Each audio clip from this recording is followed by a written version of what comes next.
કે રાજુભાઈ આવું પગલું કેમ ભરવું પડ્યું? કારણ કે એમના ઉપર કુલ 3 કેસો છે. 2022ની વિધાનસભાની ચૂંટણીમાં એફિડેવિટ કર્યું, એમાં એમણે 3 કેસોનો ઉલ્લેખ કર્યો છે. એક કેસ 326 એટલે કે ટાંટિયા તોડી નાખવાનો કેસ, હાથ પગ ભાંગી નાખવાનો કેસ. 2 કેસ બીજા જાનથી મારી નાખવાની કોશિશ કરવાના કેસ. જે ટાંટિયા તોડવાનો કેસ છે એ કેસમાં એમને 2022ની ચૂંટણી પછી 5 વર્ષની સજા પડી ચૂકી છે. અને જે સજા એ વખતે પડી ત્યારે પાર્ટીમાં અમારે બધા ચર્ચા થઈ હતી, ત્યારે ખૂબ ડરતા હતા કે હવે શું થશે. ત્યારે અમે બધાએ કીધું કે કોઈ ચિંતા કરવાની જરૂર નથી, આ બધું કોર્ટમાં આપણે સારી રીતે બધા આગળ વધીશું અને કોઈ તકલીફ નહીં પડે.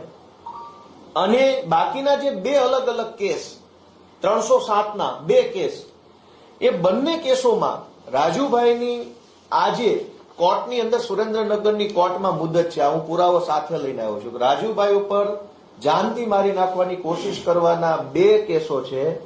બંને કેસમાં સુરેન્દ્રનગરમાં આજે જ તારીખ છે, 12મી ફેબ્રુઆરીના રોજની તારીખ આજે કોર્ટમાં છે.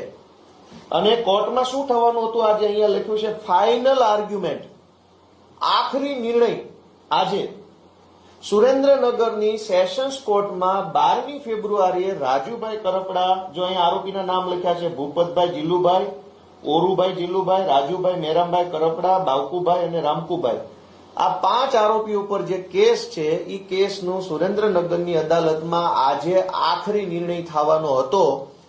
એટલે ભાજપ તરફથી એમના ઉપર પૂરું દબાણ કરવામાં આવ્યું કે જો 12 તારીખે પ્રેસ કોન્ફરન્સ કરીને આમ આદમી પાર્ટી ઉપર સ્ક્રિપ્ટ પ્રમાણેના આરોપ નહીં લગાવવામાં આવે તો કોર્ટમાં કંઈ પણ થઈ શકે છે. અને બંને કેસોમાં એક જ તારીખ, 2 અલગ અલગ કેસ છે. આ કેસનો નંબર છે 43/2018, સેશન્સ કોર્ટનો કેસ છે 43/2018, આ છે 44/2018. બંને કેસમાં આજે ફાઇનલ હિયરિંગ છે. અને જો રાજુભાઈ આજે આ પ્રેસ કોન્ફરન્સ કરીને ભાજપે આપેલી સ્ક્રિપ્ટ પ્રમાણે આરોપ ન લગાવતા તો કદાચ આજે એમને કોર્ટની અંદર કોઈ મોટી સજા પડવાની સંભાવના હતી.